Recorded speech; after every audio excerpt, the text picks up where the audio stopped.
Happy New Year! It is 2025. The DNA show is back. Don't adjust your clocks. It is 2 p.m. on a fine Wednesday afternoon, and we're here early because, if anything, we are accommodating, and we're accommodating one of our guests because he can make it early. So that is why we're here an hour early, but don't worry, we've got two guests, so we're still going to be rolling past the 3 o'clock hour as well. Yeah, so all your regulars at 3 will see us. This isn't the Scooby-Doo beginning. That's right. And then what else is back? It's like a whole season premiere of 2025. The DNA show's back. Graybeards, Aaron Lepresti's drawing show with Dan Lawless, Gary Martin, and guests are back. And tonight, Graham Nolan is back with The Landing Party. A whole Wednesday of premieres just for you. Turn off the regular TV because it blows, and keep it on YouTube where you can watch guys like us. So there you have it. That's right. You guys know where to show up. And a bunch of you are already here and you were in early. Look at this. Happy birthday, Elvis. That is right. Thank you for putting that up right away. Elvis would be 90 today, so happy. Holy shit. Would he really? Yeah. I knew it was his birthday. I didn't know it was going to be 90 if he was I know. around. Well, you look pretty good for 90, so Elvis would still look pretty good yesterday for 90. was Aaron Lepresti's birthday. Did you wish him happy birthday? I did indeed. Yeah, because you saw my post Friday. I did indeed. Yeah, exactly. I literally put it on your post. Look at Dennis Rodriguez is in the house. The Don, look at that. Marcus, you're early. Yeah, we are. We're here for your convenience and everybody else. And look at Marcus is already posting campaign stuff. Look at that. We've got Catalyst Vault. Frag is back to doing some live streaming in the morning as he draws black flags. Very nice. Paulus, look at that. Zaid Comics, welcome Zaid. Dwight, see. Wow, I thought Lopez was 90. Wow, no. You're off his next year's Christmas card list. He's just 61. Let's not get ahead of ourselves. He just looks 90. That's right. Exactly. All right. Well, without further ado, because our first guest is on a hard out because he's a good parent and he has to pick up children from school and stuff like that. That's right. That's right. Our first guest is none other than Mr. Reilly Brown. Hello. Hey, how you guys doing? Good. Welcome to the show, Mr. Reilly. How we doing on this great Wednesday? Doing good, man. Doing good. Thanks for having me here. Here's the key question. Are the decorations down or are they still up in the house? They are mostly down as of this past weekend. So mostly down. Yeah, we still got some lights up. There's still like a Snoopy with a, scarf or two up around here or there, but the tree's gone. Most of the nutcrackers are taken down, all that stuff. So is it a real tree or fake? Real. It's got to be real. Come on. No, we have a nice. No, you just pull it out like an umbrella and just pop that thing up. And God, I wish it was that easy. No, it's in 3 pieces. There's a little more to it than that. His wife came over. She saw it last year, but apparently she didn't remember. And she's like, "Oh my God, is this real?" We're like, "No, we bought a new one last year." I will say I'm more on your end of things. I grew up with a fake tree. Okay, my whole life. That's your Christmas tradition. No, I would rather have a real tree. Yeah. Because we got to drag it out of the attic. We got to set it up. You got to peel the branches to make sure it looks fluffy, all this crap. Yeah. But my wife grew up in Syracuse where they had real trees every year. So to her, that's a pain in the ass. Oh, yeah. That's funny that you're both trying to get away from your childhood Christmas situation. We grew up with real trees, so I mean, we did, but we've got a fake one because we've got a 12-foot window to fill, so we've got a 12-foot fir. So my Enterprise fits on perfectly as the tree topper. So you have to climb all the way up to the top, and you have to Velcro it to the top of the tree. So much easier with a fake tree because I can bend it, mold it, which I have done. And then it slides right on. It plugs it in there. And then it communicates with my Star Trek 6 talking members on the wreath. And the whole thing plays the Mirror Universe 10-minute saga, which is up on the DNA show if you guys want to see it. Nice. Wow. All right. You've really. Yeah, I know. That's a lot of Star Trek for one person. If you want to leave the show right now, I understand. I almost want to get up and walk out after hearing all that Then stuff. we have a great show if you did. I can handle a certain amount of Star Trek. I feel like that was a very condensed little. It was like a shot. It was like a whiskey shot of Star Trek we just got right there. Thank you. That's exactly what it is. A whiskey shot for you. I've known this guy for a long time. I could fill up a whiskey barrel with the amount of Star Trek crap he's dribbled out over the years. We've all had too much whiskey before, so we know what that can be like. I did bring to the show last year Captain James T. Kirk's 15-year aged whiskey. So yes, we cracked it open and did drink it. So since we are talking Trek and whiskey, and how was it, Andy? It was good. See, it was all good. Right. There you go. I mean, I would trust the shot with some good whiskey, I think. Like, I feel like if anybody in outer space knows a good whiskey, it's him. Yeah, probably. I mean, it was good. It was tasty. I can't, I'm not a hardcore whiskey drinker, but for the few times I've had it, I've had ones I didn't like and ones I liked. I liked it, so it's fine. Well, for Scotch, I'd probably ask Yoda for his opinion. There you go. Oh, yeah. Dagobah's got some good peat moss in there that they could turn into some real funky, smoky stuff. So Scotty from Star Trek had his Scotch. He had the Scotty Scotch. And then there was vodka and, there's another one that they came out with. I wasn't able to get any of those. They're too limited runs. Well, give me the Dagobah stuff any day, man. That Dagobah. I have not had that. There you go. Let's see. Pastmaster Dan, an artist that doesn't drink and smoke cigars. Well, no. I have cigars, and I've got whiskey and Scotch on my shelf right over here that I'll have every now and then. It is peanut butter whiskey. It is peanut butter whiskey, but it's really good. That stuff's been popular recently.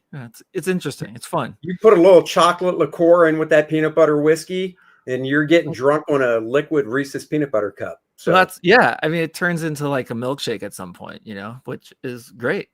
That's right. See, Joe says Star Trek's like great whiskey. Andy, how many Trekkies are on the bros too? There are a lot. Doesn't mean they're right. Oh yeah, they're right.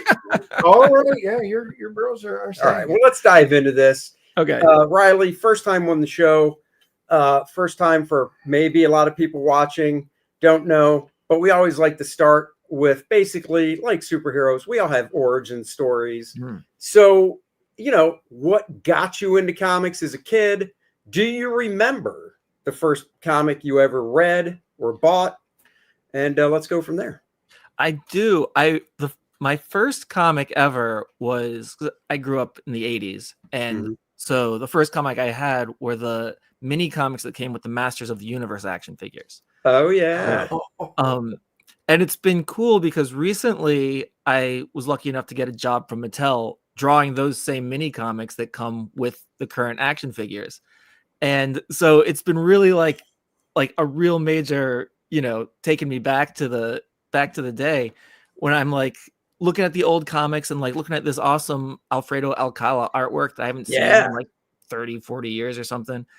And realizing how much of that is just in my artistic DNA. I'm like, oh my God, this is why I think monsters are supposed to look this way. Like, this is like, do you have the Dark Horse book they put out that collects them all? That's like, yeah. That is right here, I think. Yeah, I got mine on my shelf. You have it right there.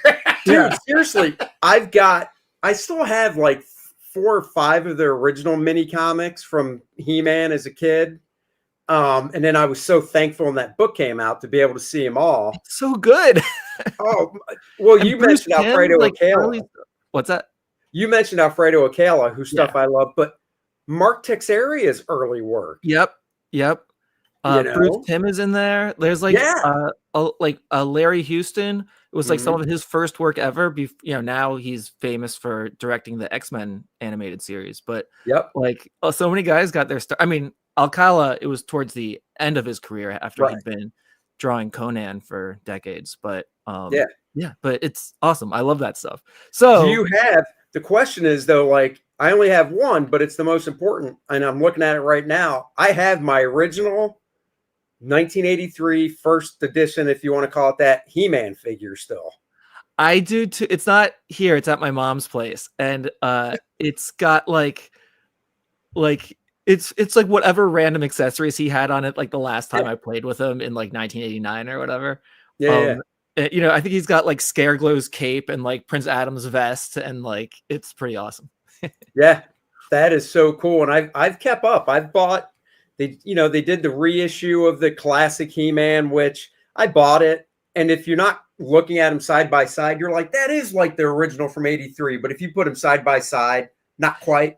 Well, there's close. something about those, like what they used the soft heads back then, and the amount of detail they could get on those was incredible. Like, when I saw you in person recently in Kentucky, we were at that toy show. There was one booth that had a bunch of these old He-Man figures from back then, and I was looking at it and just kind of like blown away by how fantastic the detail is.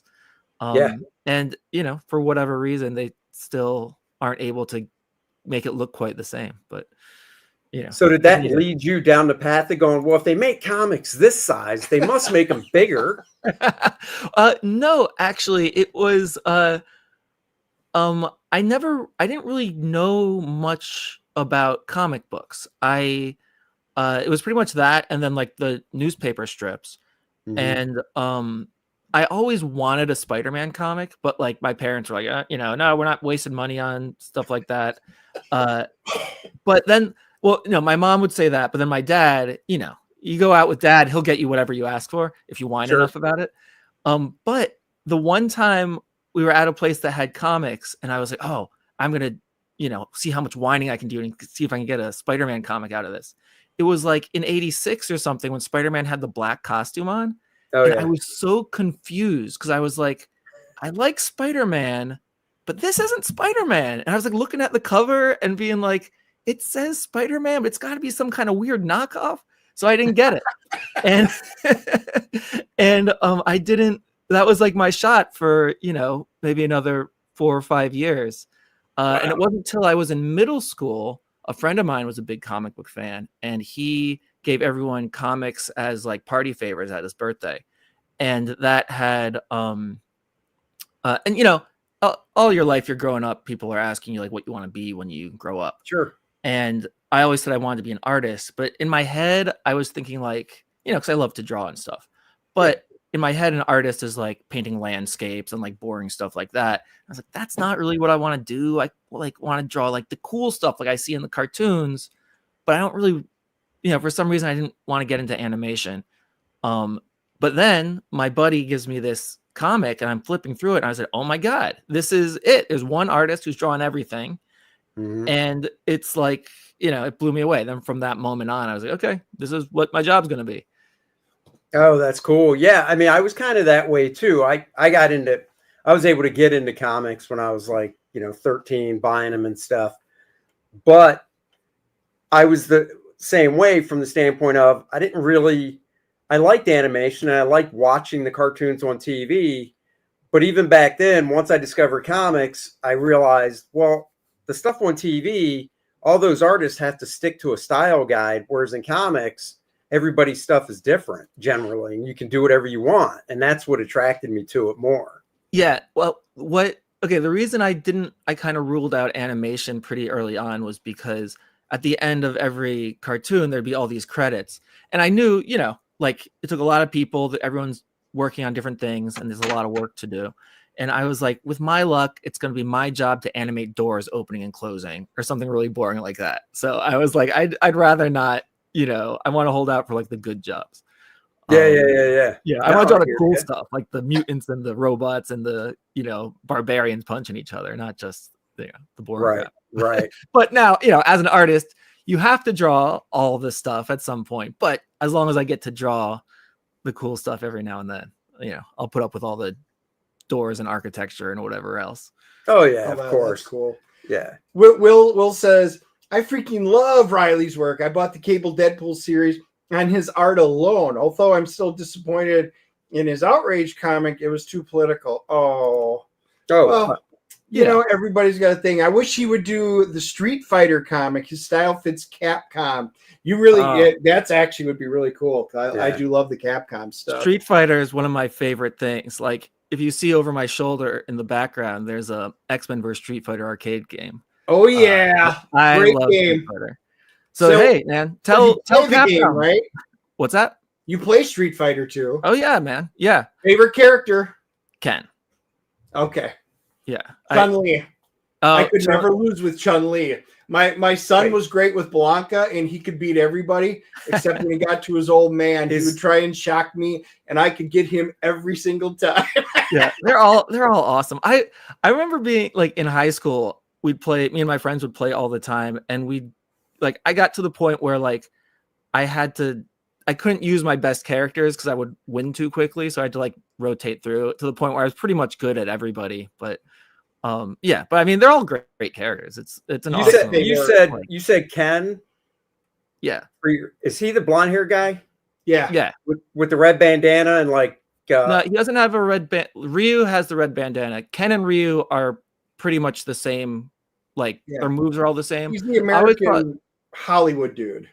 Well, I'm just asking. I've got 2 Street Fighter action figures that I got probably 28 years ago. Yeah. I don't know if you've seen them. Hold on. I'm going to grab one because the sculpt on these things is awesome.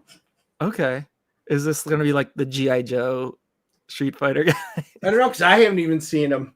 I'm up here all the time, but it's usually buried behind Green Lantern and Superman. Hell yeah, it is. See? I couldn't tell if he was being sarcastic or not. Or it really... Oh, yeah. Have you those seen are this? awesome.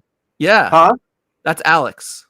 Okay. Yeah, dude, I bought that. Well, my wife actually got it for me for Christmas. It was back in 96 or no, 97 or 98. We were living in Orlando. That sounds about right. Yeah. Dude, that's awesome. These are just, man, we were in a store in Orlando and I saw these and I'll be honest, I was never into playing video games and stuff. I just thought these sculpts were fantastic.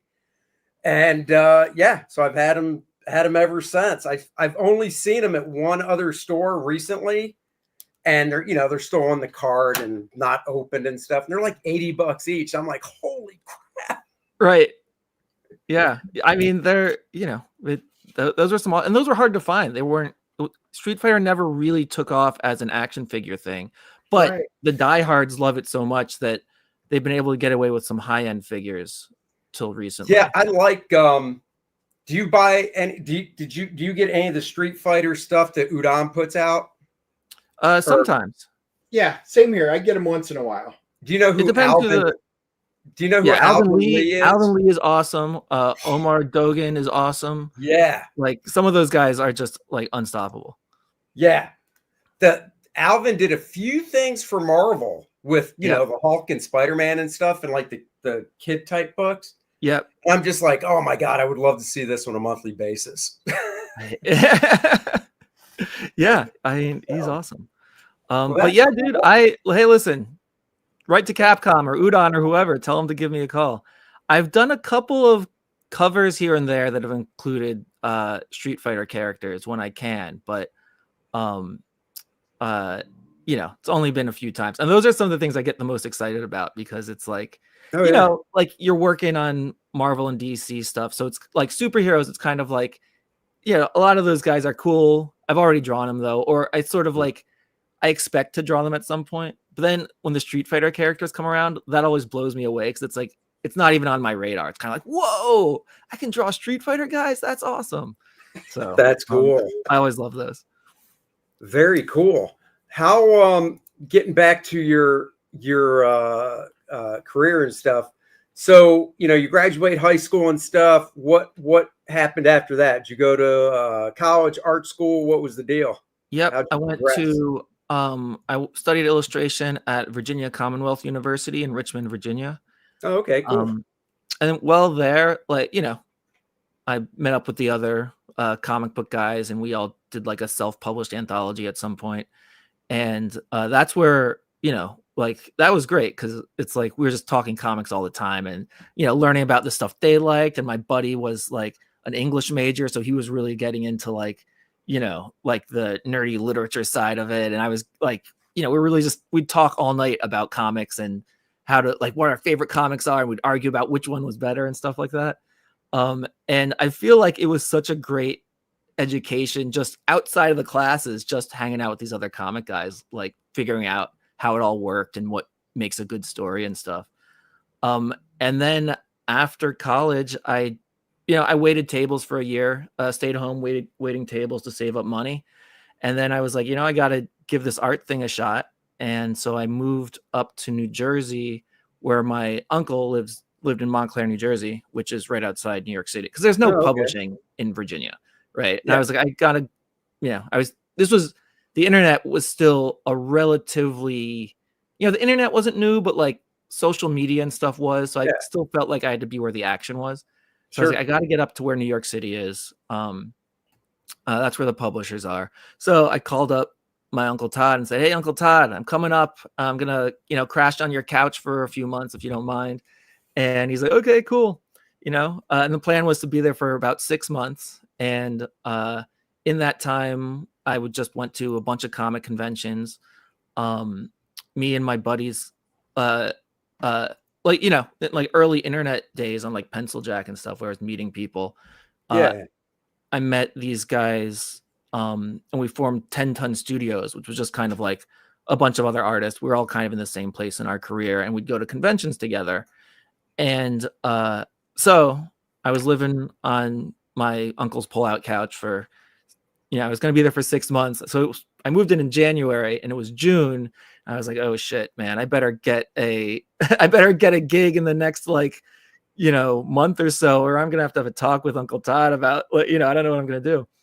So it was that June. I went to Wizard World Philly, and I was just walking around with some friends of mine, and my buddy Chris was like, "Hey, there's a line, or the portfolio review line for Marvel's like really short right now. You should just hop in there." And I was like, "Yeah, man, I've never heard of anybody getting a job through a portfolio review line like that. Like, it's just a waste of time.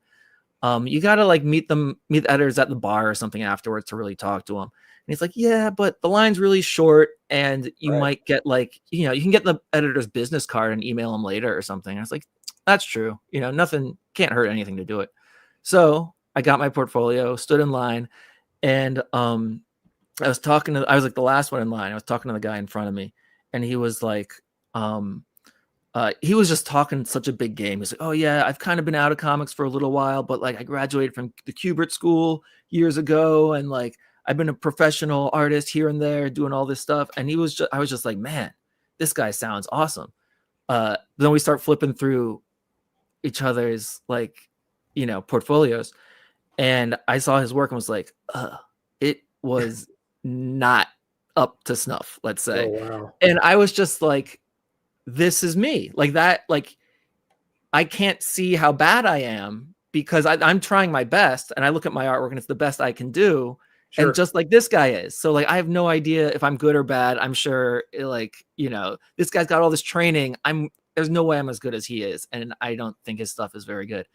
But then, it was finally my turn to sit down. I'm like, all right, well, let's face the music. I sat down in front of John Barber, who was a assistant editor at Marvel at the time, or maybe associate editor at the time. But he clearly been there all day, and was like, "All right, kid, let's see what you got." And I open up my portfolio, and he kind of sits up a little straighter, and I was like, "Oh, that was a reaction. It wasn't bad." And he's flipping through. And he was like, "Hey, this is some pretty good stuff. I just kind of wish you had more of it here to show me." And I was like, "Oh shit." Cause like before I sat down, I took out like half the stuff that was older, which, a lot of that was more action stuff anyway. And so I was like, "Oh, I've got more." Cause they tell you, if any artists out there, like if you're listening to this, there's all these rules about what you should have in your portfolio. Right. Those are because the editors are sick of looking at portfolios. So they're like, "Give me 3 pages that are the best things you've ever done. And that's it. So I can get you out of my hair."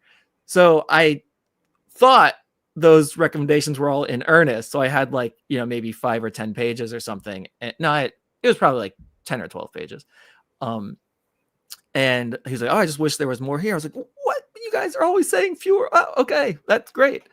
So then, the next day I came back, same situation, short portfolio review line. I had totally different stuff this time. Sat down again, and this time talked to Nick Lowe. Okay. And same situation. He'd been there all day. He's like, "All right." He opens it up and it's like, "Oh, okay." I'm like, "Hey, that was good too." So, and I was like, okay, so 2 reviews went pretty well. Who knows if anything will come of it. Got their business cards.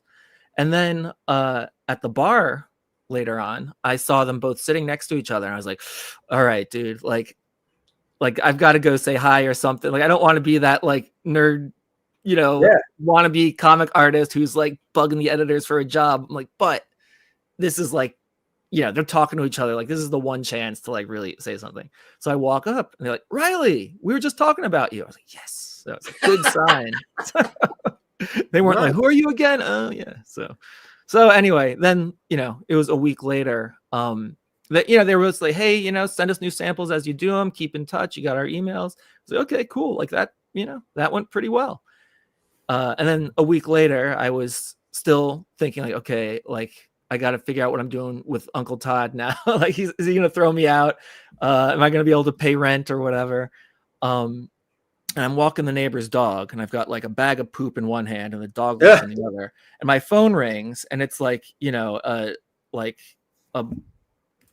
it would say, like unknown number or whatever. Yeah, like, who is this? I'm like, all right, like figuring out the poop and the dog situation. I answer it, and it's like, oh, this is John Barber. Reilly, I was wondering what your schedule was like, if you're available to do some work. And I was like, yes, but I was nice. Like, let me check my schedule and get back to you. I'm pretty busy, but what are you thinking? And anyway, so that was so it worked out pretty well. And that became the Marvel 2005 holiday special, which was my first, professionally Very published awesome. work. That's cool. What character was it? Do you remember? It was the Avengers Christmas party. So it was like, okay. So it was kind of like all the new Avengers from like the Bendis days, plus Spider-Man was in the Avengers then. Yeah. So it was like all of them, plus Doctor Strange, because we were at Doctor Strange's apartment. Yeah. And it was a lot of fun. Jeff Parker wrote it. And it was really good. So it was a good start. And then, of course, the thing is, so you do your first issue there, and you're like, okay, what's the next job? And they're like, we'll let you know. Well, that's the thing. It's months and months before, and I'm like, oh shit, did I screw up that badly? Like, Well, the saying I remember was, when I started, was getting your first job is hard. Getting your second job can be harder.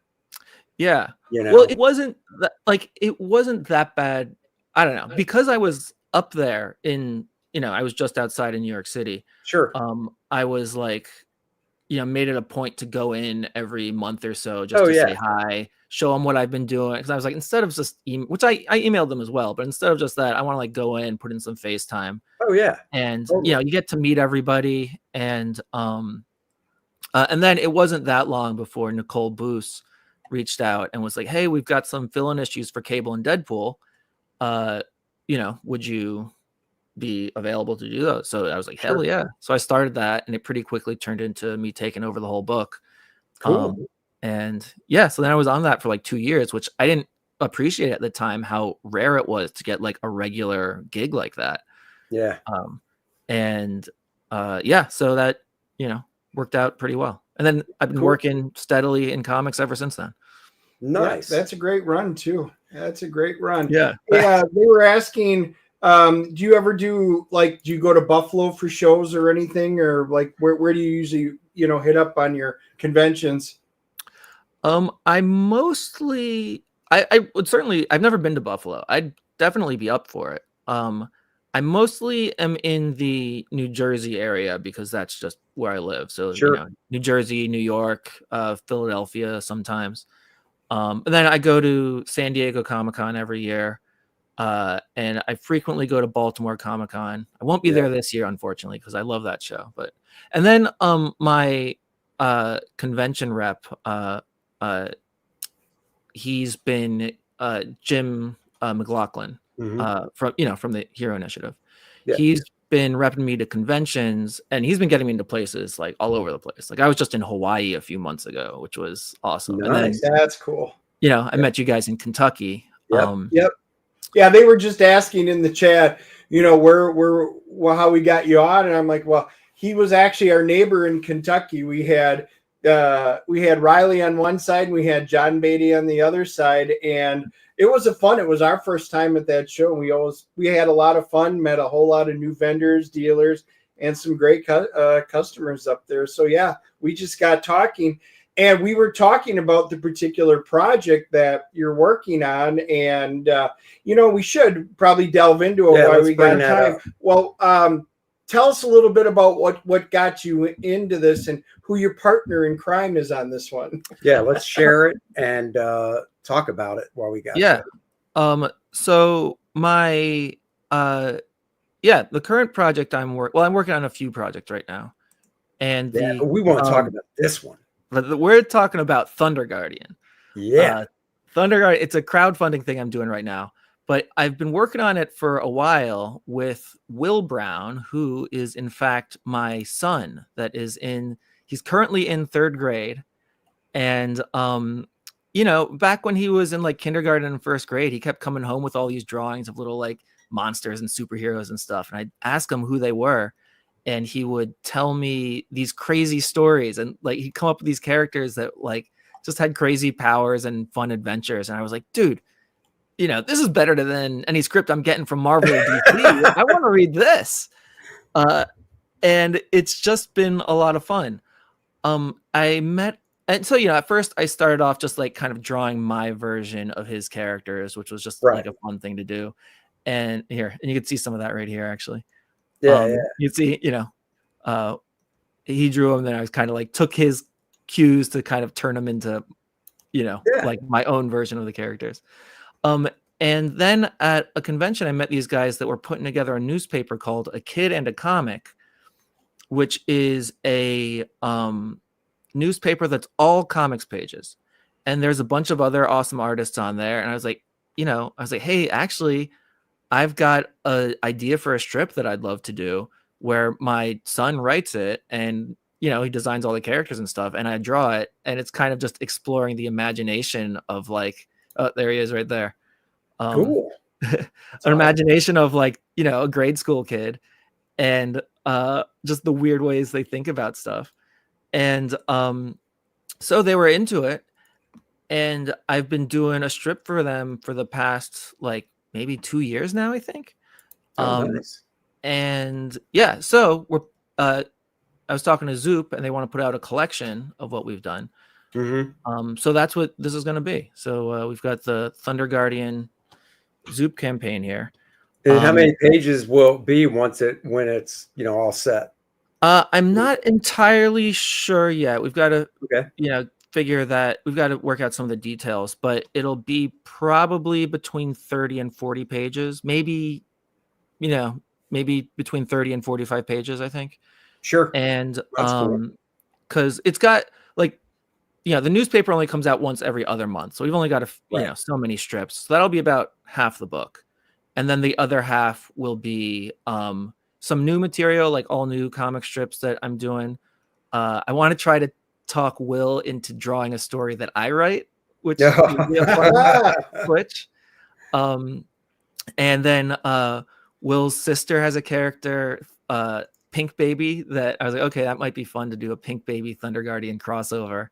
And then maybe just a few more like strips in there, as well as some stuff to like show off the process. Sure. Because that like showing his art is half the fun, right? And like how starts there and turns into mine. So I want to make sure there's a good amount of that. So was the name Thunder Guardian, was that his then?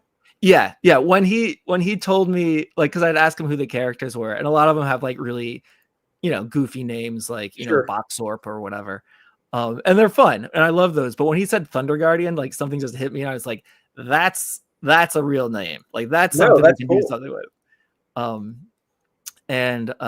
So the comic costs $10 if you're gonna pledge for it, and we've got a bunch of add-ons and stuff like. We've got a print over here, which I've got to draw it, but it's Will drew. I'm going to interpret Will's drawing here. So he's drew this. Oh, that's maybe cool. This weekend or something, I'm going to draw my version, or I'll try to get it done. The print will be my version. I'm going to try to maybe have a thumbnail of his down there so you can see where it came from. Yeah. We've got signed copies. There's original art by both me and Will, if you want to. Nice. if you contribute at certain levels. And that had more original art options, but they have been sold out already. Sure. But yeah, so that's what it's all about. Oh, that's really cool, man. I mean, I remember looking at it at your table and just being like, this is freaking cool, and saying, you should crowdfund. You're like, I am going to crowdfund it. I was like, well, I'll be there. Yeah. So, yeah, that is super cool. And you're doing everything. I mean, you're coloring it, right? Yeah. Yeah. Are you doing the lettering too? Yeah, I'm doing I'm doing the whole thing because I just felt weird asking, my usual collaborators to like color or letter my 6-year-old's comic. Like that's a level of like narcissism or something that I'm like, I can't do that. I just have to do it all on my own. Did you have to teach yourself how, because I assume you're doing digital lettering, obviously. Did you have to teach yourself how to letter, or did you already know how? Or oh yeah, I've known how. I've lettered stuff on my own before. Okay. There's I had to brush up on it. Like it's been a few years since I've really done that part of it. And I had to brush up on certain things, but yeah, it kind of came, the biggest thing is just figuring out how Adobe Illustrator works, because that is just like the most nonsensical program. I know I was going to ask you, because I know some people just will use Photoshop for lettering, and I did it first, but then once I got it, the whole creative suite thing, I was like, well, I might as well try Illustrator. So, I bought a couple books on digital lettering and stuff, and I'm probably like you. I can do a good enough job, but if I needed to really like hit a home run, that's when I'll talk to a buddy of mine that's a professional letterer. Right. Yeah. Like I can do the regular balloons pretty well, but when they start to get like the wobble, like here on the screen, you can see like I have a couple of good wobbly ones I've made, but some of like the tails get a little weird. It's like haven't quite mastered it yet. But like Illustrator is just like, it's so close to Photoshop in like operating system and stuff and how you use it, except for everything is just a little different.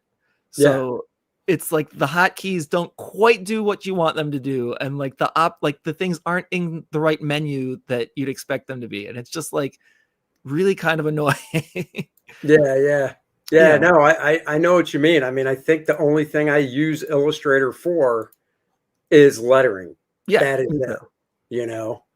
Although the logo was designed by Taylor Esposito, that was one thing that's a weakness of mine. I can't come up with good logos, and Taylor is like one of the best. So no, definitely. Randy says we've got 2 backers so far. We need 2 more for the official DNA bump. So guys, get on that. Go back this. Hell yeah! Thank you guys. Get on it. What's the delivery date looking like?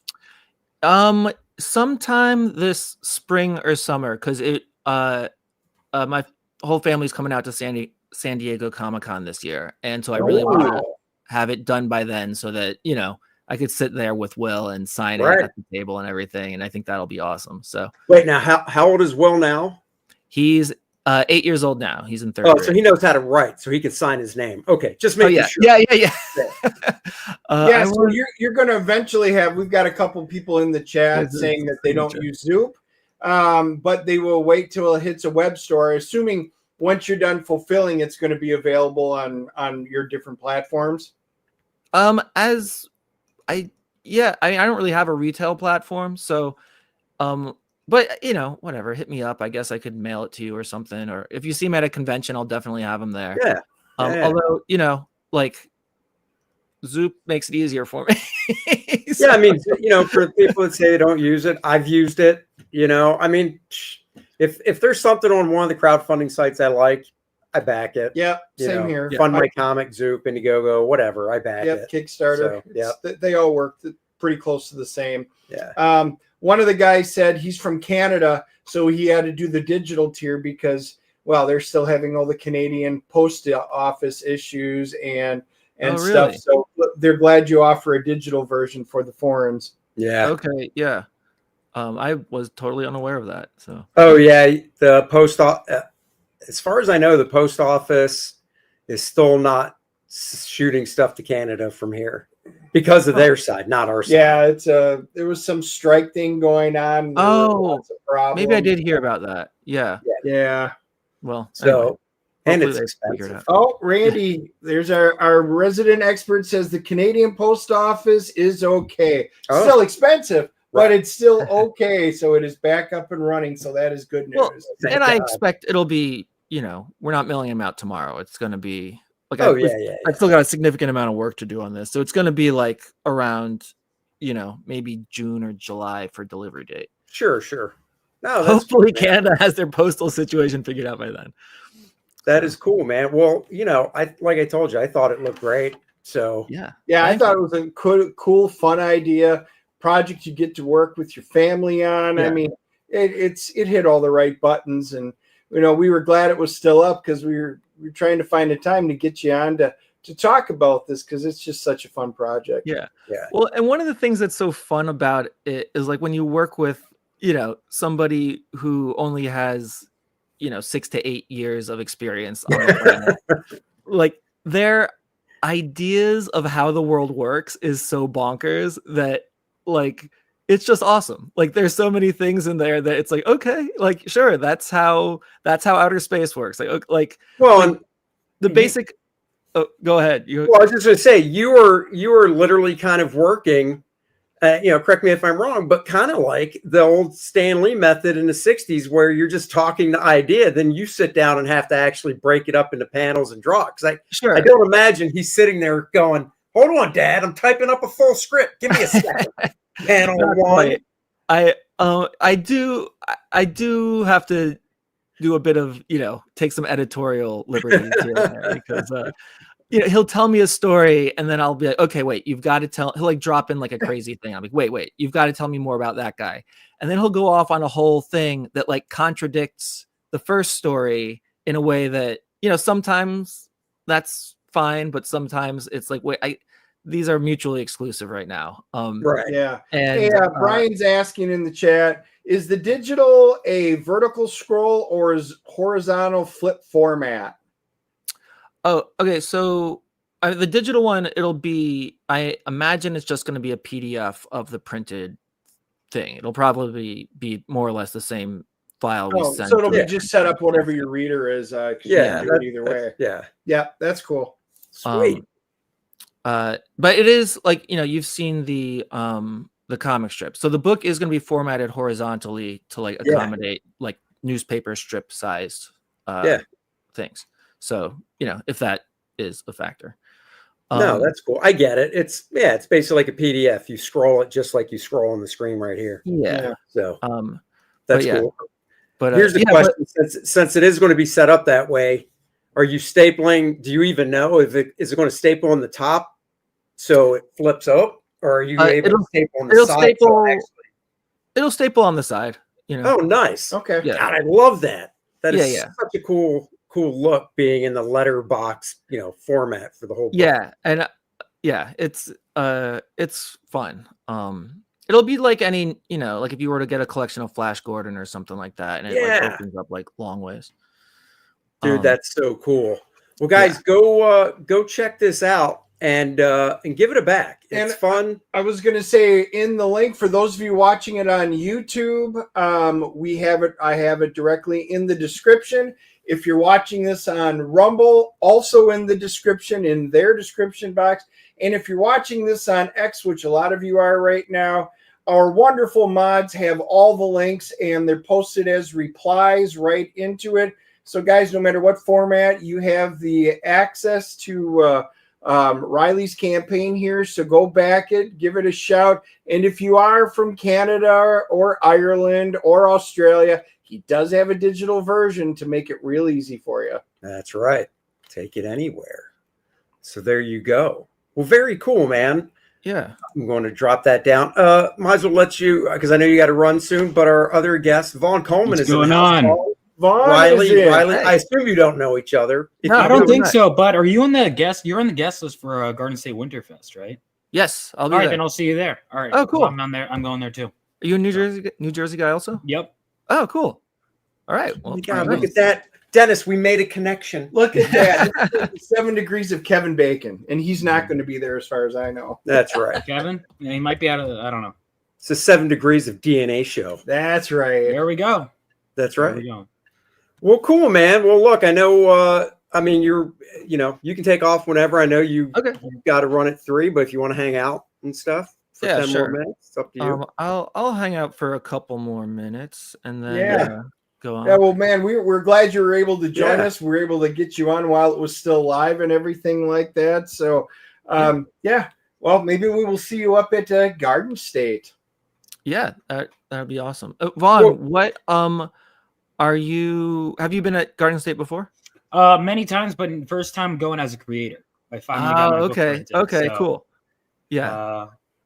So Winterfest is fun. It's like it's in like an old barn or something like that. Yeah, I went there one day and I was like, I don't need to be here again in the winter. And then I was like, well, if I'm gonna be there for selling a product, that's different. Then I'll stick it out.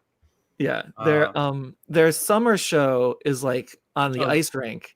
Oh, we're familiar, right, Andy? Oh yeah, we're familiar. Oh yeah, you guys but they're moving it to another ice rink. I know. I was like, they're moving it. I checked the address. Like, God damn it, it's another ice rink. It's just a large but one. It's a really big one that everybody gets to be in the same room. But hopefully that one won't be cold. We'll see. We'll see. I don't know, man. They like their ice rinks up there in Garden State. I know. I guess so. But yeah, I'm all right, guys. that I'm gonna head out. But okay. It's great talking. Thanks a lot. Thanks for everything. Again, good luck on your project, and when you're ready for your next project and stuff, give us a shout. We can have you back on. Oh, let me message me if you remember what specific mini comics you did, because honestly, I love that stuff. I'll go buy a toy just to get the mini comic. He will too. The He-Man ones. Mine haven't come out yet. Like I've just finished them recently. The figures aren't even announced. So, but once they do, I'll be sure to let you know. Oh yeah, hush secret. Well, wait, real quick. Then I got to ask: are these new sculpts of He-Man figures, or do you even know? Or well, I mean, it's for the Origins line, so it's kind of within that mold. I'll say one of the figures is one of them, like original ones, like characters from the 80s. One of them is more or less brand new, so it's kind of fun. But dude, I can't wait. That's awesome. I know I'm going to hear about it all night today. That's right. Hey, if he has to listen to your Star Trek stuff, I think he would put up with some. I know, and I have no problem with He-Man. We'll check out the new He-Man live action on Earth stuff coming out. We'll see what they do with that. I'm crossing my fingers. I know. Wow. Yeah. All right. Thanks a lot, guys. Yeah. All right, dude. Have a good one, Reilly. Bye-bye. Mr. Vaughn, fellas. How you doing? It's been a while. How are you? I'm good. I just launched a comic in January against everyone's suggestions. So yeah, I know. You did. You bucked the trend. I was going to say you bucked the system. because my philosophy. First of all, it was because I was hoping to finish in ship out in September, and then October, and then November. I'm like, well, God damn it! Now everyone's excited for issue 2, and now it's going to be December. I'm like, all right, so December is a bad month. Not doing December. Fine, I'll do it in January. And they were like, January's even worse. I'm like, well, it's got to be one of them. Like, you could wait till April. I'm like, no, I have the whole books colored. Right. I'm not. We hear you. We hear. No, I mean, you never. That's know. why I said it for 60 days. No, I didn't know. That's why I got it. And then, of course, my email list, they're like, you know how like we have 700 people that are getting emails? Like, what if they didn't get them? Would that be cool? I'm like, no. 30% of people are now getting my emails. Really? Yes. And then I was like, what's going on? And there's like all these codes. Allegedly, it's fixed. So. Allegedly. Yeah. Air quotes. Yeah, I don't listen. I'll believe it when I see it. So wait, are you saying that that's like an email going out from like an update from the Fund My Comic site? Well, no, my mail. Yeah, yeah. Okay, I know what you're saying. Yeah. So, but I mean, it's been good though. The success I got my first day, I'm very happy with how it turned out in the weekend. See, because you bucked the system. That's right. why. Well, it's also no one else is going to be stupid enough to launch a campaign in January, so I have no competition. Right. Yeah, exactly. So you might as well take advantage of it. Yeah. So give us the so I assume besides obviously you writing it again, same creative team, artist and everything? Yeah, well, except for the colorist. So the colorist, he was able to do the cover, but he couldn't do the interiors in time for the deadline, like because he wouldn't have been ready to start until like around January, and I wanted to get on it. So I did switch interior colorists, but he is, he did a pretty good job, I think, matching the style. Obviously you could tell differences, but I think he did a pretty good job.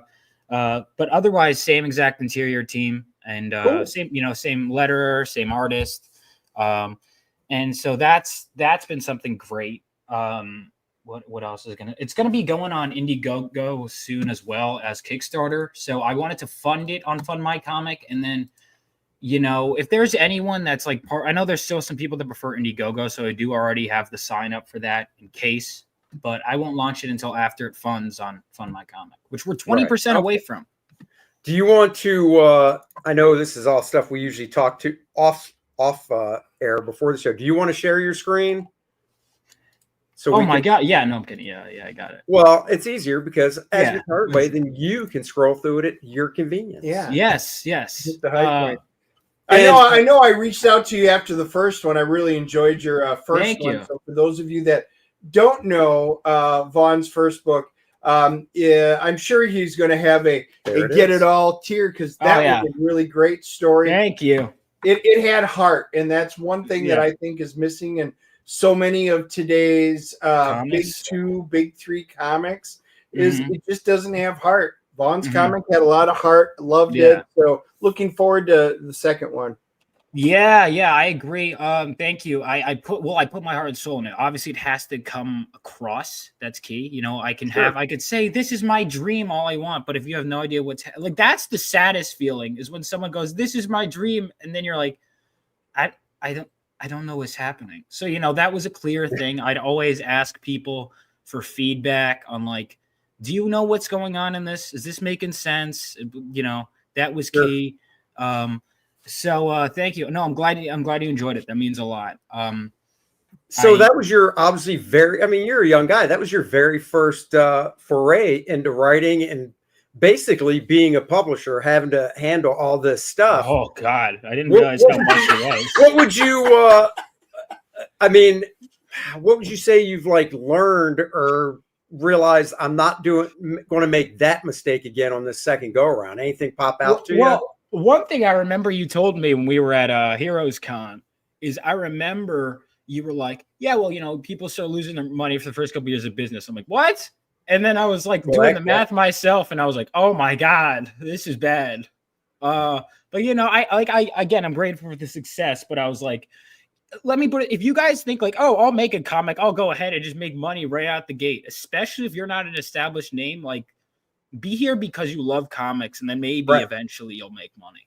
And I remember I was finding a to-do list, my goals for 2022, and it was like, have issues 1 through 5 done. I'm like, wow, that's quaint. That's quaint. That's a big ask. Yeah, that was never gonna happen. But I mean, printing costs, I was like, they're like, what kind of stock paper? And I'm like, so I literally started grabbing stuff, and I was texting Graham and all of them. I was like, what paper do you guys use? Right. Yeah. Right. So like, that's the kind of stuff I would do. I mean, there were so many things. Business expensive outreach. You realize how important outreach is. A lot of people, I'm like, you understand why a lot of people are willing to put up with the corporate crap, whatever, because at least they get to sit there and draw or write. Because you have to, advertising is like the most important. It's a full-time job. Oh yeah. I mean, doing this type of thing. I just answered some questions for an interview, and one of them, the last one was basically any advice, that type of stuff. And, basically part of the answer, because it was a long answer, was, if you want to do this for a living and you're still and you have to work, say a regular job to pay the bills, you just have to realize going into it that your nights and weekends are are, if you're really Bye-bye. serious about it, are just gone, you know, because it's hard work. It's not just, Yeah. you know, from a, you know, whether you're writing or drawing, it's not just, here's your job, this is your deadline, get it to me. Yeah. You know, you got to promote it. I mentioned, one of the things I mentioned in the answer was, you know, social media is good for promoting stuff, but the best one is basically YouTube, because it really gives you that connection. I think that and Twitter. Yeah, Right. absolutely. Instagram, Facebook actually banned my website. So for the book, Really? For my original thing, because I think the only thing I can think of is it has a cartoon gun in the logo, which is guns Really? bad. Yes, Wow. I'm not even joking. And they were like, the first time I saw it, I was on Instagram. There, we don't allow people promoting terrorism. I was like, what? I'm promoting my all ages book. What are you talking about? All ages. oh my God, book. that's crazy. So yeah, Facebook. So so normally, like, I'll post pictures with RebelOasisStudios.com. I'll be like, Sure. wow, check out my cool back cover, and it has the obvious website, or stuff like that. But yeah, I mean, so that's incredible. They don't even let me post my YouTube videos anymore because it That has is my website in the crazy. description. Like, it's crazy. So Hey, that's George fun. Fair Studios is thanking you for all the advice and info Oh. you've given him on Twitter. See, Oh, you're welcome. it's a big community, guys, and Well, that's- everybody helps each other. The fact that, and I'm not saying, obviously, I'm still at a point where I'm learning more than I know, but the fact that people will be like coming to me for any advice really is kind of crazy. Because I'm like, I just got here. But you know, it means a lot. It shows, hey, you know, because you often, I feel like, are always, my to-do list is always bigger than my done list. And there's sometimes stuff like that does force you to sit for a moment and go, yeah, I mean, I guess I did some good stuff, you know? So that's always nice. It's always a nice feeling. I mean, Dennis told me he wanted to ask you what some of the hip Disney Nickelodeon shows are. And I said, Dennis, I think he's a little old for that stuff. How about you pipe down? That with was, that yeah, dumb like, stuff, man? yeah. If you asked me last week, I would have been all over that. But Yeah, I'm, but I'm this beyond week that you're now. not. I'm older. I'm older for that now. That's right. I said he's too old for the goop and goo and whatever that crap is on Nickelodeon. Did you see the new Spider-Man trailer? It looks so bad. Unfortunately, We actually did a stream. I was gone, and then I got back, and Andy goes, dude, we're going to do, did you know there's a new Spider-Man show? I'm like, nope. He goes, we're going to do a stream, and you can watch it live and get your reaction. So I said, oh, it's either going to be really good or really not. But I didn't know what to expect, and once we played it, yeah, you have to go watch it. But You know what I I was miss? expecting. I miss being excited for Marvel stuff. Right? I That was know. cool. That was cool. Like, it's so sad because it's like, all right, so like that's why I'm going so crazy about the new Sonic movie, is because it's the first time, like, I was like, because I dreamed of that as a kid. I was like, oh my God, this was made for fans. Hopefully, you know, they keep on the path, but I'm like, this is something that's just purely whatever. And then you get all this stuff from, like, come on, man. Or even like when it's something good, there'll be something injected in there. Like, I don't know, did you read any of the recent Wolverine Claremont miniseries that they did, like Madripoor Nights and the Deep Cut? Nope. Worth reading. All my Marvel DC 2 years ago, and I have not looked back since. Yeah, I did cave because Chris Claremont was writing them, and it was really good. And then it gets to this point where they have the Marauders show up, and I was like, yes, I love the Marauders. And they got to what should be Scalp Hunter, and he is now called Grey Crow. what? They changed Scalp Hunter's name because it's offensive to Native Americans. Oh yeah. Well, I mean, Well, as soon as you 'cause, said you know, it, he I can't- recognized he the can't- name. I would never have changed it, but Yeah. Well, I mean, you have to make sure that he's being respectful when he's committing genocide in the sewers. right. Like, he kills women and children in his first appearance, but, you know, his name's not offensive anymore, so that's good. Pull up that image I showed you on Facebook Messenger, the panel.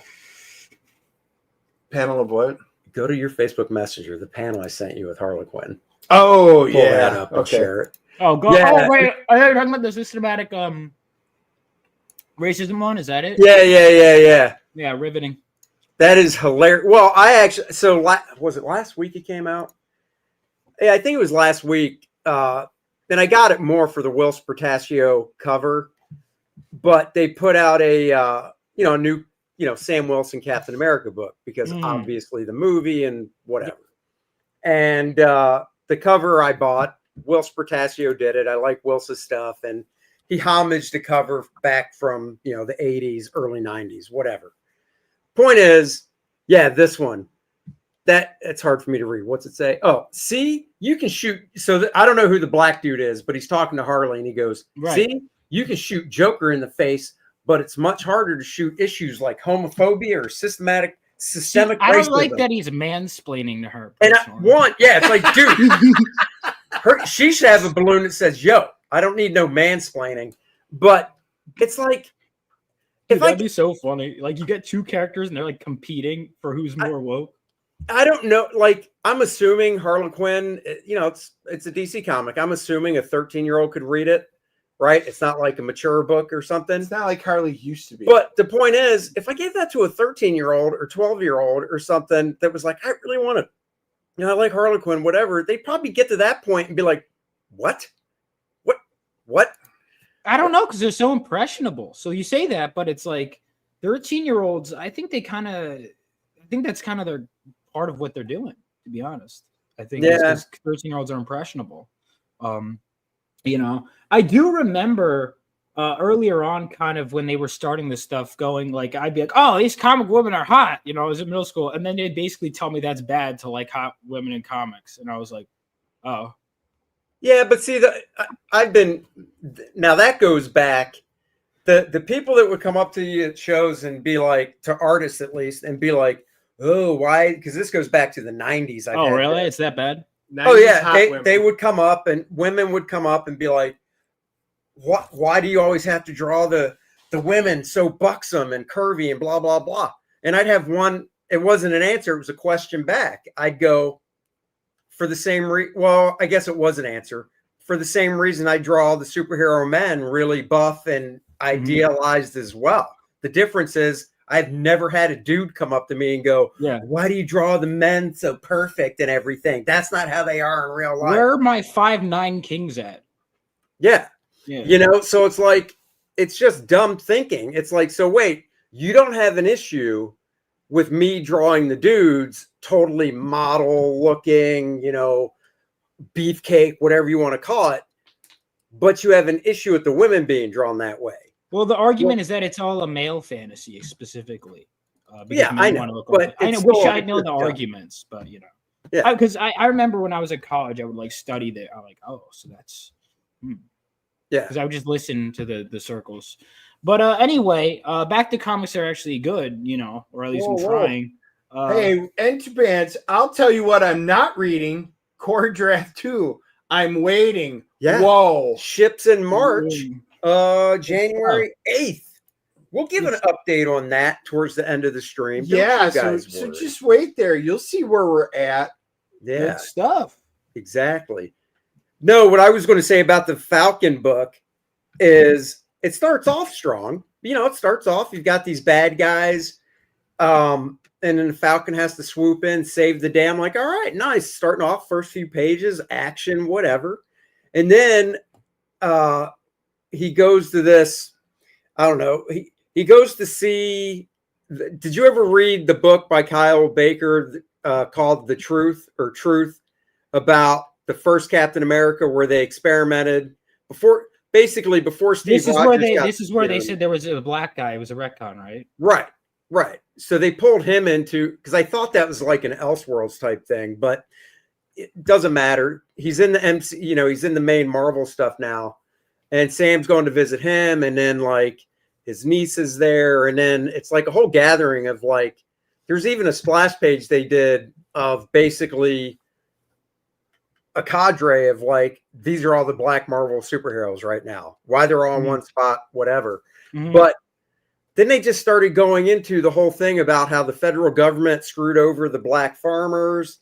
And I mean, all this, went down, but I'm just like, I want to read a comic where Sam Wilson, Captain America, is fighting some bad guys. I don't, I haven't read that. The Falcon miniseries is apparently really good, right? The 80s one. Oh, that was. See, the good thing is with me is that I all these older comics are new, so that's part of the thing too. Is like my generation, if they don't like the current stuff, they could go back, and there's literally decades of stuff honestly though from. But Vaughn, that applies to, I mean, honestly to us too, because I don't buy a lot of new stuff, but I get a lot of, you know, stuff from the Silver Age that I've never seen before. I mean, there's just so much content out there that it's, you know, it's great. So oh yeah, I think that was brought up in the book too. So, I haven't read that. Yeah, don't waste your time. Yeah, I'm in the middle of like what I'm currently reading. There's the Blood and Claws Wolverine storyline. Oh yeah, yeah. So I'm reading that. I read Extinction Agenda, so like I'm almost done with the X-Men stuff. But like you were saying, like it's easier when I just say I'm writing, but the truth is I don't actually get to write all that much because, you know, advertising and all of that is so much work. And building the company and building a website and then building Global Comics. Okay, so now I have like, where do I send my audience to? Do I have an audience? There's some people on this platform, and you have to use socials all the time. And then often, you know, you'll get distracted, but it's like, and the thing is, you have to get your clock. It's not like if you're working a 9 to 5, you know, I work this amount of time. All right, I'm out. But this one, you're like, it's never good enough. You know? No, dude, it never ends. I mean, that's the thing. You know, besides the fact you work at home, I mean, I've got my home studio. You obviously work at home.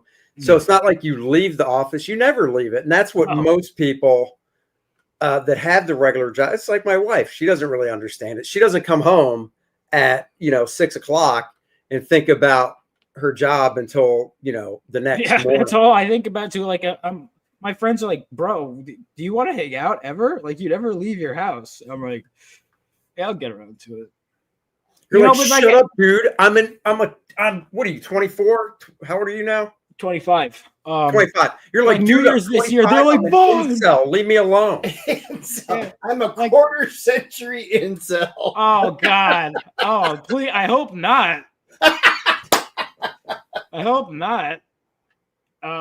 Just as long as you don't live in the basement at that house, you're good. If you say you live in the basement, that could be a problem. So if my bedroom, like if I had my exact same life, but my bedroom was just like 2 floors down, I would be an incel. Yeah, if you you know, it's that because I'm up here, I'm okay. If we hear your dehumidifier kicking in the corner, we know you're in trouble. It's the whole oh God, here we go. We need this young punk who still lives in his mommy's basement telling me how to live a life. But you don't live in a basement, so you're good. Yeah. Do you play video games down in the basement? I play sometimes and sometimes upstairs. Like I've been playing them upstairs lately to be on stream. Okay. And the thing that I notice people tend to like is if I'm bad at a video game and I'm not having fun, my chat tends to be having the most fun because they like watching me suffer. Is what I do notice. Like yesterday's stream, I breezed through a game. But when I'm suffering through a game, like they really like that. Nobody wants to see happiness. If they did, newspaper headlines would be all full of happiness and rainbows and stuff. Well, that's another balance I had to strike when writing my comic is like between happiness and you know, darker stuff. I think I struck a pretty good balance, but there's always room to improve because one of my drafts was like, all fun, and then I started adding more serious tones, and then it became edgelord, and I was like, there's got to be a middle ground. And that's what I think. I think what that is, yes, there needs to be a middle ground, but it's all just about the character arc and the character growing, and you know, like the hero's journey and stuff. And whether you know it's happy, sad, whatever, it just comes down to the core of the hero has to learn and get past these obstacles and stuff. You know, so yeah, I mean, it's always and ultimately what it comes down to really is if the story is good, it's good. If like I'm always someone who puts characters before everything else. Sure. And even then, like yesterday, I was thinking of a bunch of different plot lines. I was like, this, and I could do that, but you know, the important part is making sure you care about the characters. People are willing to forgive dangling plot threads if you know the characters are cared about. Well, let's talk a little about the campaign. I got it pulled up. I guess give everybody a rundown that don't know about it in the first place. Yeah. And then tell us where book 2 picks up and no spoilers, please. Yeah, you got it. So Phenomenova issue 1. So Phenomenova is set 20 years after World War III. And in this world, superheroes and supervillains were fighting in World War III. There was a team called the Crusader Corps that fought during the war.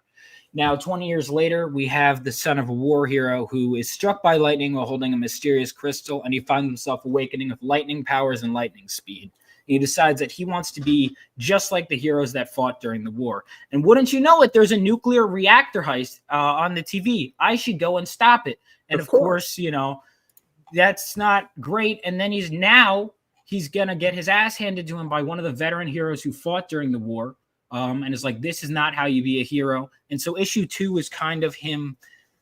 Okay, now he's faced the consequences of trying on his own. Now he's being molded to kind of relearn his powers and rediscover, okay, why do I want to be a hero? Slow down and let's really kind of get down to the core, as the title suggests, of like really who he is and how he's going that way. You see some of her backstory as well. So Phenomenova is going to be the name of the team he joins. It's ultimately going to be a team book, but I wanted to start off with the main character and then kind of build into that world. So that's what I've been doing. And so far it's been working. And yeah, I'm excited to see where it goes. We have digital, we have physical, because oh my God, printing costs have gone up, guys. Oh, I know. Oh, we're dealing with it right now. I know. I was talking to our printer that we used for the first book, and yeah, I know. We'll just leave it at that. I know. Because I was like, this is going to be a 24-page book. I wanted to try and do with my first book. It's 65 pages, 68 total, but 65 a story, because I wanted to make sure that there was a fight and that the villain showed up and stuff like that. And that was going to be like issue 3, and I was going to smash it together and then cut out a lot of the fat. So that was issue 1, and then issue 2, it's 24 pages.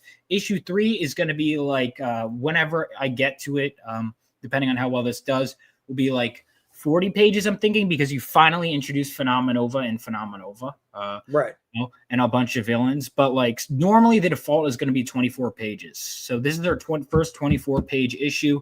It's fully colored, fully lettered. I just have to make sure my editor likes it, that it reads well, having some people read it over. But we're basically just getting ready to ship and just doing all that stuff, which is good, because part of why I ended up being a little behind on my last one is because I got all the pages done and I was like, yes. And they're like, all right, do you know how to format? And I was like, what?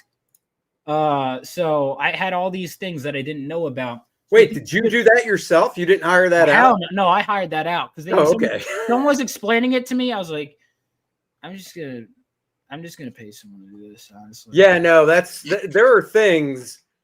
You know, Dennis knows, obviously, being behind the scenes and all that. There are definitely things I'm like, I'll do this. Yeah, but there are other things I'm like, I'm not touching that. That's what I can pay somebody to do. I don't know how. I've got better things to do. Yeah, no, exactly. It's sometimes you just got to go. It's not giving me energy. You know, there's a lot of tasks where I'm like, that's just gonna distract from my energy, and I think I have decent momentum. Oh, by the way, thank you, Randy. You know, so yeah. I mean, that's what I wanted to do. You can also read the first 10 pages on Global Comics and get the PDF there, or you could even buy issue 1 already. It's ready to ship on my website. Both of those links you could find on the Fund My Comic. Also through my website, you can find the sign up. If you go to the Coming Soon, you can find the sign up lists for the Kickstarter and the Indiegogo if you're partial to either of those. Yeah, Randy's posted that in the chat. So on Global, though, that's a digital download, right? Is that how that works? Yeah. Well, it's a digital download, or you could read them. There's a panel-to-panel thing, but you can only read the first 10 pages with that. And the rest you could do with the subscription. You could read it. Oh, okay, cool. Yeah, no, Randy, I get it. Part of why I really want to focus on digital a lot, I'm still doing physical because there's a demand for it, is I was realizing how much extra money I was spending on print. And I'm like, outside of just paying the artists and stuff, I'm like, oh my God. Sure. I was like, Jesus, but the fact of the matter is, I would say, how would it feel if I went mostly digital? The truth is, though, everyone who holds it in their hands, no one's been like, I regret this. You know, everyone who holds it likes it. And there are people that have told me I'm not buying digital. I have no interest. And I'm like, okay. Yeah, so no, I'm I gonna keep mean, both that's options, but Right. I think it's a good thing to do. yeah. I get if I back a book, it's always physical. If it comes with the digital, that's fine. But dude, I tell you, I say out of every book I've backed that comes with the digital one, which obviously arrives first because they always go, okay, here's your digital copy and an update or whatever. I save it because I figure, well, it came with it. So I'm going to definitely save it to my hard drive. But once I save it, I click it just to make sure it opens and there's nothing wrong with the file. And then I pretty much close it because I'd rather wait till I get the physical one in hand to sit down and look at. And yeah, so guys, there's no graybeards tonight out of respect for what's happening, what's going on with David Williams' family. God bless. So send prayers out to David Williams right now. He's going through a hard time with his family stuff. And if you're interested, this is the GoFundMe that you can help David and his family out. Yep. But yeah, so I mean, I hear you. I still think, and I really hope that I think it's inevitable that at some point it's just going to be digital stuff, except for the rarity. And I'm literally talking like I'm hoping that point doesn't happen until me too. I love physical. I'm hoping it doesn't happen until 20 years from now, 30 years from now. Yeah. Probably before then, but I'm really hoping that stays off. Like my daughter, she's 21. Her whole life, she goes to the shop with me on Wednesdays and gets physical books to read. Yeah. Collect. Well, it's also it's a reminder if it's on your physical to read list, So. Well, and I think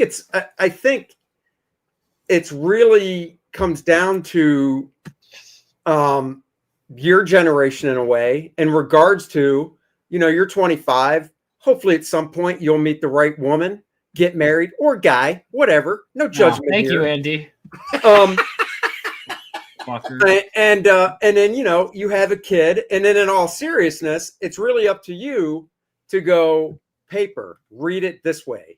Yeah. Read it this way. Love to have a bookshelf. Yeah. If the majority just starts going, no, it's on your tablet that I gave you when you were 2, so you're going to be brain dead from looking. They'll censor the issues too. If you're like Marvel Unlimited, I made a whole stream on it. They censored a Claremont issue. Did they? Oh, is it the one with Kitty Pryde? Kitty Pryde said, well, there's 3 different instances. I don't know if you know. There's 3 different instances where Kitty Pryde uses certain racial slurs. Well, I know of the one where she drops it. She drops it 3 times. Did you know that? I knew I about know. Three different times. Wait, not in the same book. No, 197. I think 197. God Loves Man Kills. Oh yeah. And New Mutants number 50. Oh no way! New Mutants number 50. Kitty Pryde drops it again. He drops like a whole list of them at the end. Oh shit! I did not remember. And so when you're really funny when you're reading the modern updated one, because you have no because I thank God I had read it before they censored it, because when you get to that, it's just like saying, and then you have to like guess what each one is. It's like blank, blank, blank, really blank. Like there's like 5, and it was funny to me because I'm like, the intention is just completely ruined because now you have to look up the slurs. So you might as well. I don't agree with that at all. Just like I don't agree with censoring like, Tom Sawyer and stuff like that. But I heard over the holidays, and I didn't watch it, so I can't confirm, but maybe somebody in the chat or Dennis, or maybe Vaughn. I heard that on Amazon Prime, they took out a part of It's a Wonderful Life. What? What did they do? That movie's perfect. Home Alone, I know. Too, they did because what did they do? And now with him coming back in, they're putting Trump back in. No, with Home Alone 2. With A Wonderful Life, it's where Jimmy Stewart's character is. I'm pretty sure he's talking about, his whole spiel about everybody probably be better off without me, blah, blah, blah. And they took it out because obviously suicide. So but that's took the it out. point. The point when he's on the bridge? Yeah, and it's like, why would you take that out of the movie? That is the heart and point premise of it. Right. Wait, so my question, so hang on, if they do that, because I just watched it again the holidays, and this time I actually like teared up at the end. Like, and I've seen this movie before. I knew it was coming, but this time I don't know what it was. It was just the timing. I was like, oh my God, Sure. like Angel gets his way, you know? But I was like, I can't even imagine. So what is the plot in this version of the film? If you take out, I don't know. I was just, as soon as I heard he goes on a random quest with no explanation. I have no idea.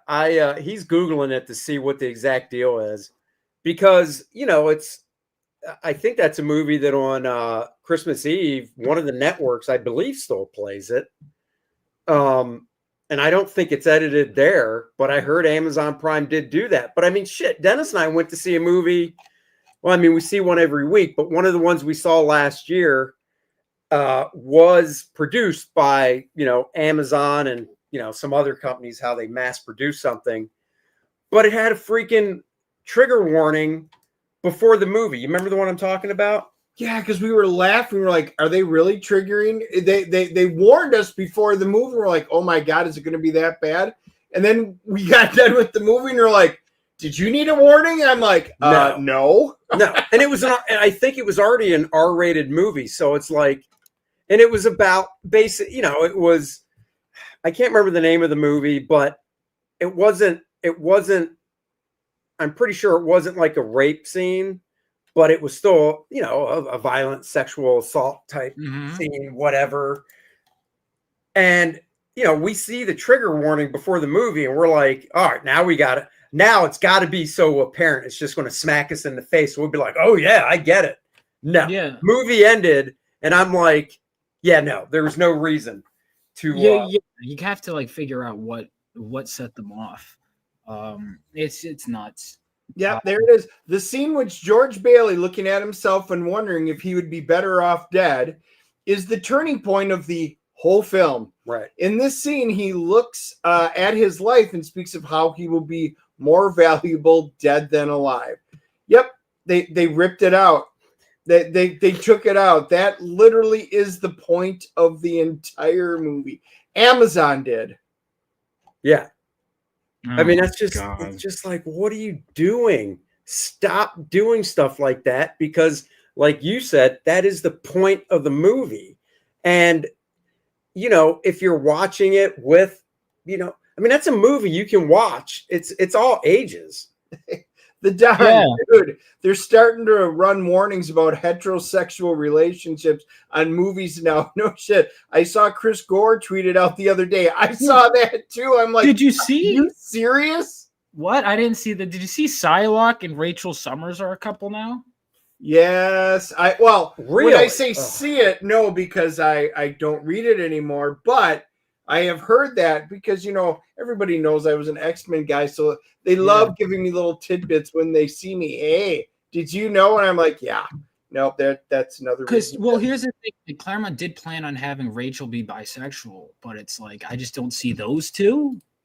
Also, was Psylocke ever hinted at being anything other than straight? Not that I know. Not even when she was Betsy Braddock back in the old days with any version. Or Quanon, or no. Now, Rachel, even when she came out, you know, she did have the look. She did have the she had the look. Hair. She kind of was set up. It was never officially talked about, really even hinted, but the underlings were there for Rachel. Yeah. Really? Going back. Dude, look at that haircut, man. Look at that haircut, dude. Right? Exactly. Yeah, that's true. That's true. I mean, you do model your haircut after hers. After hers? So, you complained when I had long hair. Now you complain that I have short hair. Hey, there's just no pleasing some people. You just gotta shave it all off. Then it won't. It's my inner thighs. No, I need to look human. You would look just fine. In fact, there's a perfect. Oh my God, I gotta find this. There's a perfect haircut that I think Dennis would rock great. Oh, I hope it's a mullet. I've already done that. Vaughn, I'm not sure about you because you're young. Can you even grow facial hair yet or no? This is like after a week of not shaving. Okay, so the answer is no. No. Well, actually, it might be. Yeah, I mean, I've never really tried because I just after a certain amount of time, I'm like, this is just like a sad look. I'm just gonna. That's okay. Vaughn. No, but I don't want to anyway. I was telling Dennis I didn't start actually shaving, I think, until I was probably 27, 28. So, and back then I was like, this blows. I wish I could shave.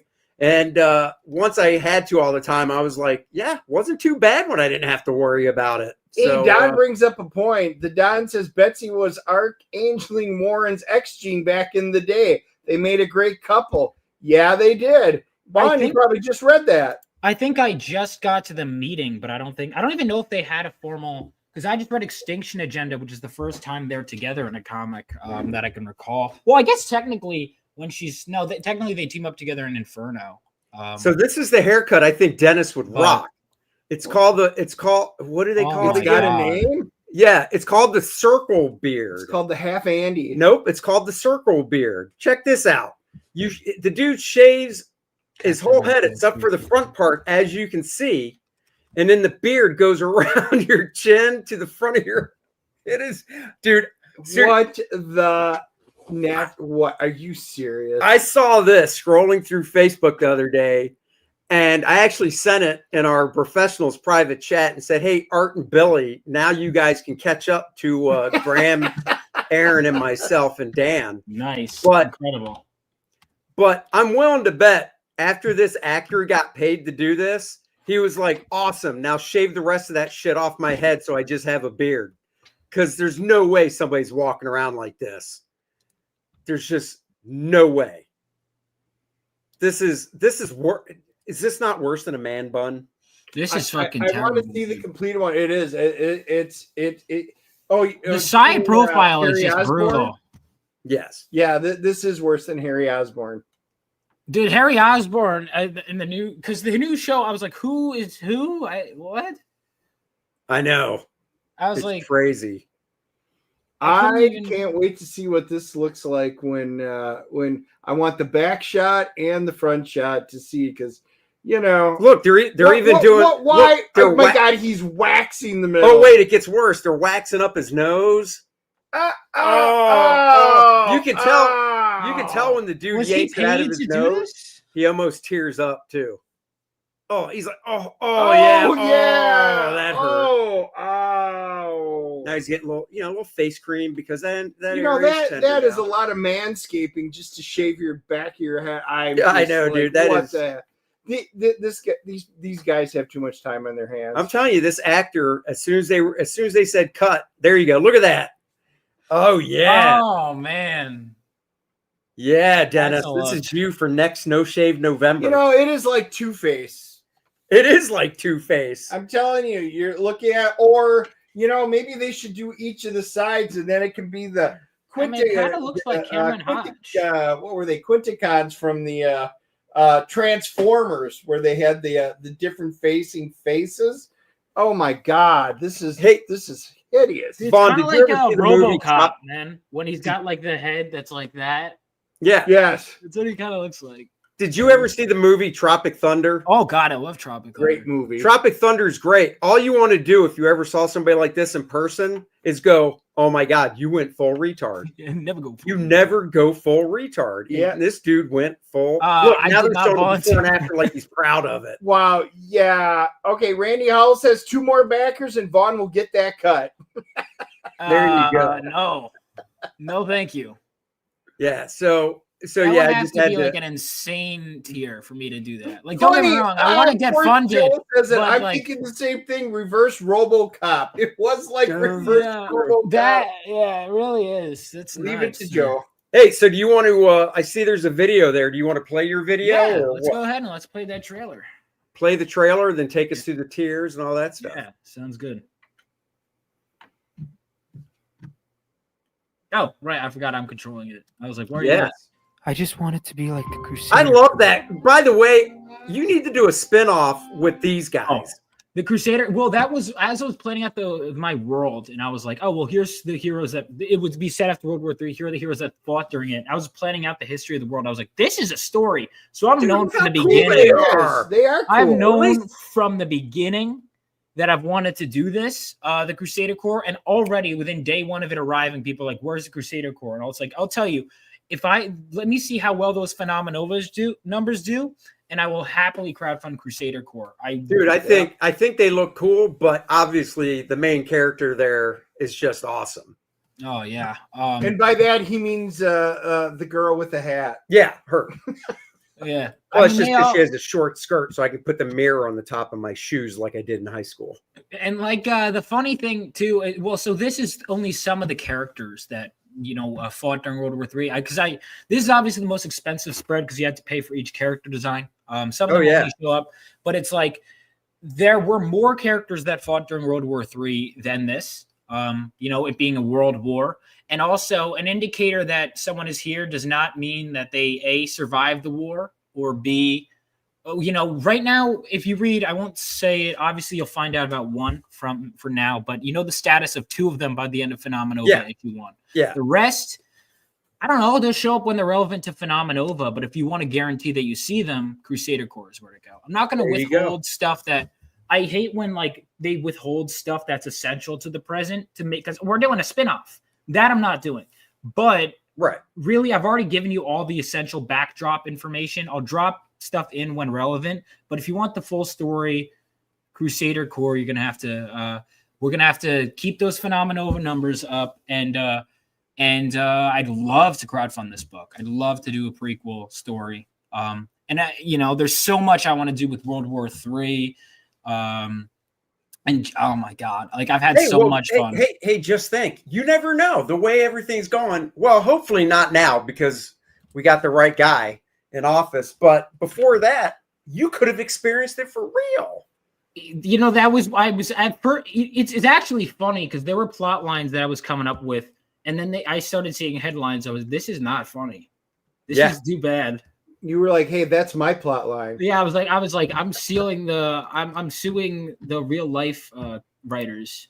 There you go. To be like the Crusader Corps, like my father. I thought with my new powers I could be, but I failed. I let everyone down. I got people hurt. I just wanted to make the world a better place.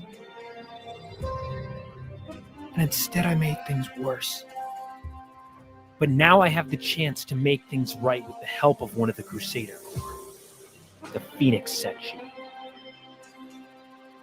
And I will. I have to. Whatever it takes. I will find that spark again.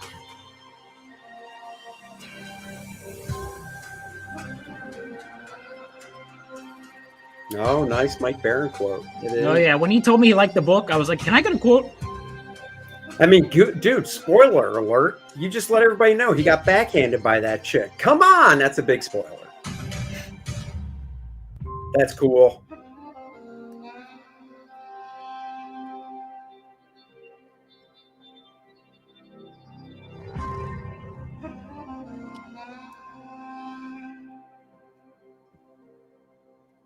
Nice. And it's here. Yeah. So, thank you, by the way, to new people that have backed. But so Phenomenova Issue 2 is 24 pages, whereas the first one was 65 of story. It's again, it's a training issue, but it's kind of like really digging down into my character and who he is. And he's kind of changing direction. So we got our main cover here. Now, the difference between this and the last campaign is I decided to make all the covers, the variant covers, are all the same price. The difference is the variant covers are campaign exclusive. So cool. Whatever is limited printing, because obviously you have to print, there's always going to be extra printings. I'll never burn them. So what I'm going to do is I'm going to make them probably $20 at conventions, whatever limited copies are left over of the variants. Kind of like what I'm hiking up the price on all the issue 1 variants that I have left over. Same thing with this. And you won't be able to get them on my website. So the best way to get the variants is right now. So we have the main cover, which is same art team as the first issue. Like I said, I had to switch colors for the interiors, but the colorist for the first issue did do this cover. Then, of course, we have the Mel Ruby cover. So the first comic I ever worked on, I was an editor for Hunter Ninja Bear. And the artist was Mel Ruby. And I was like, this guy is insane. And, Mel and I kept up. And then I was like, he was doing covers. And he turns out he could pencil, ink, and color them. And I was like, well, there was a ninja chick in that. I was like, if I could went full circle and had him draw mine, I mean, that would be amazing. And I was like, I asked him if he would do a cover for me, and he was like, yeah. So it was really cool coming full circle. And I wanted to have these 4 characters. So Miles is in his training uniform. He still doesn't have his full uniform. I kind of, you know how like New Mutants had like their uniforms before they earned their own, and the X-Men. That's what this uniform is. So he had his makeshift one. Then now he has just a generic Phenomenova training uniform. And eventually he'll earn his own Galvanite costume. So we have Estrella, who is deaf and blind. She is basically like she's going to be the first member of Phenomenova, the younger team that we meet. But she's what's cool about her being deaf and blind is that is exactly how Dennis's girlfriend in high school was. Oh, that's good. So she has psychometry, which is a power I don't think we see enough. And even then, so Longshot would have it occasionally, and I'm like, that's a really useful power. And then he'll like never use it. But like, so psychometry, basically she can absorb information through touching things and through contact. So the way she sees and hears is through absorbing the world around her and the memories around her. And she can absorb memories from people. She could understand body language. She can absorb, like if she holds a weapon, for example, she can absorb the ways it's been used. She can really absorb knowledge, and that's what makes her a detective. So in this issue, she's kind of showing up as a detective to help figure some stuff out. And then we'll see her more when she's back with the rest of the team. And then we've got the tech support character, which is Hotline. Joe's saying you for the new people, you need to say how you got the name Phenomenova. Oh God. I had to change the name. Actually, I still have some of the cards, if I could find them, that were living legends. But Phenomenova, I was like, went into a manic state. I'm like, I'm not having any life.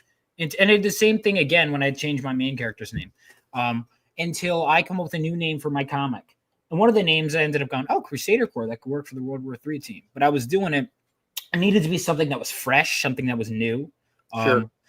And then I was kind of like, well, what are superheroes? And I was looking at them, and I was like, well, they're the next generation. They're young. They're a phenomenon in the sense that they could be well known, like a celebrity kind of, but they're also like literally a phenomenon. Like it's a phenomenon, what's happening in every sense of the word, right?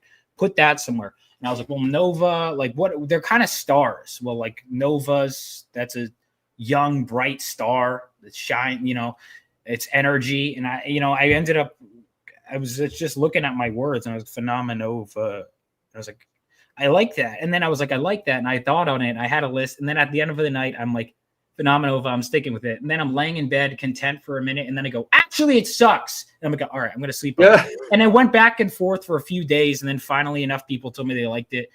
And I was like, all right, screw it. I'm paying for the logo. We're changing it before I change my mind again. And I'm glad. I now, it's weird. I now can't really picture it as Living Legends anymore, even though it was that for so many years. Nice. Well, I mean, if you did Living Legends, I hate to tell you, but that's Dennis and I trademark, and I'd have to sue you. I mean, we would have to sue you because we are Living Legends. Right. Yeah. And he said, hey, Dennis, at least you had a girlfriend in high school. That is true. I did. We did go to prom. Although Andy's mom did say when he took her to prom, she enjoyed that night. So just saying, hey, at least Andy did get to go. Dennis, your girlfriend was blind and deaf. You took her to your basement, and she loved it. Thought it was that the was greatest experience ever. But seriously, though, ball did nothing. Seriously, though, if you get a hot chick that's blind, deaf, and can't speak, you are set for life. I mean, that is the perfect woman. Well, she can speak, so they're I guess. Well, no, I know that. That's what I'm saying. You didn't nail the trifecta with her. Maybe she has an accident and it takes out her vocal cords. You know what I'll do? I'll keep all the art of her talking, except there'll be no lines, so you'll just be reading the comic like. There you go. What? And I'll have the characters still. I'll keep out all the responses, so it's just a really awkward. Even exchange. Better. No. Yeah.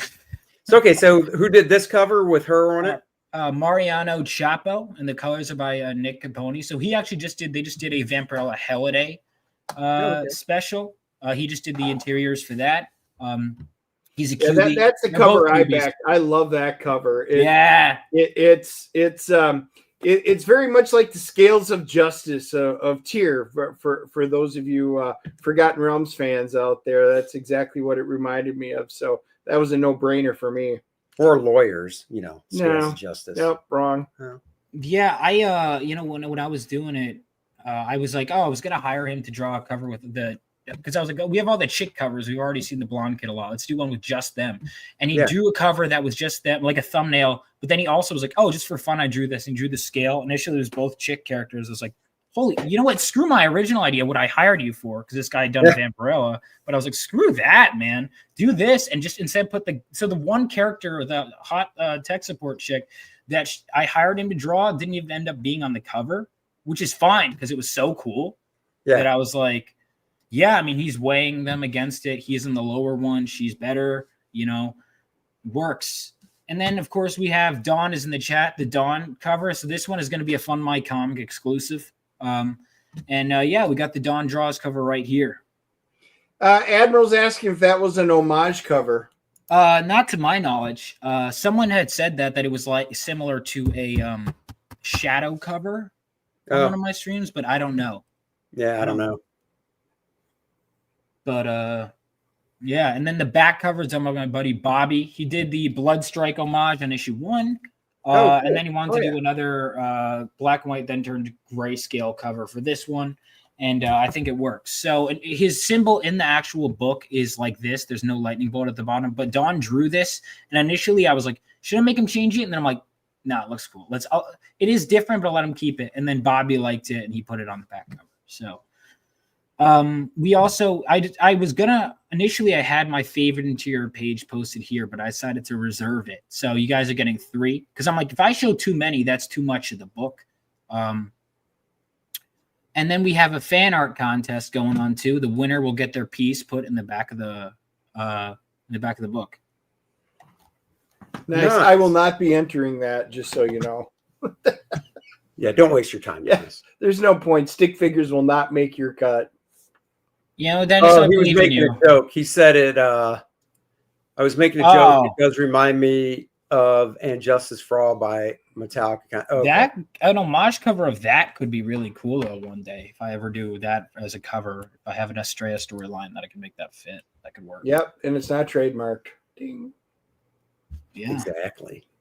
So then, of course, you can get issue 1, the main cover. If you want to get any of the variants that are left over, they will be higher priced. You'll have to catch me at a convention to do that.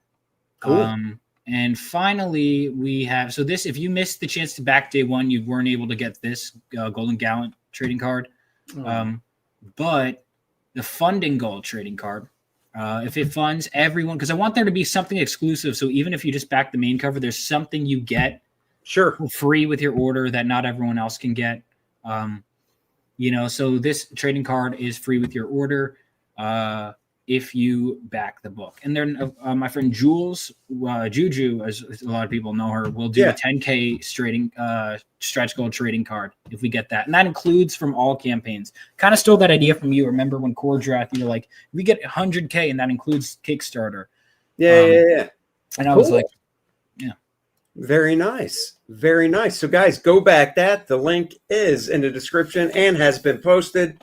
Oh, Joe Bernardo. It's okay, Dennis. Andy thought Dallas Cowboys were a real team. They are for high school. I mean, I don't know. They ended the season with a better record than the Niners did.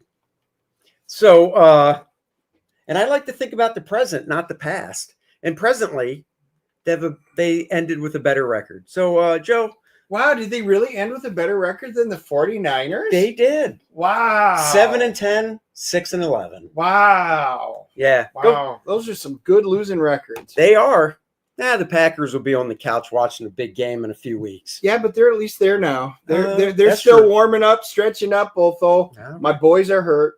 Yeah, they are. I'm crossing my fingers they can play. Yeah, put ice on them. Oh, you meant your players. Yeah, not those boys. Oh. Got it. Otherwise, they'd be a soprano today. That's right. So, guys, go check out and back Phenomenova by the Mr. Vaughn Coleman.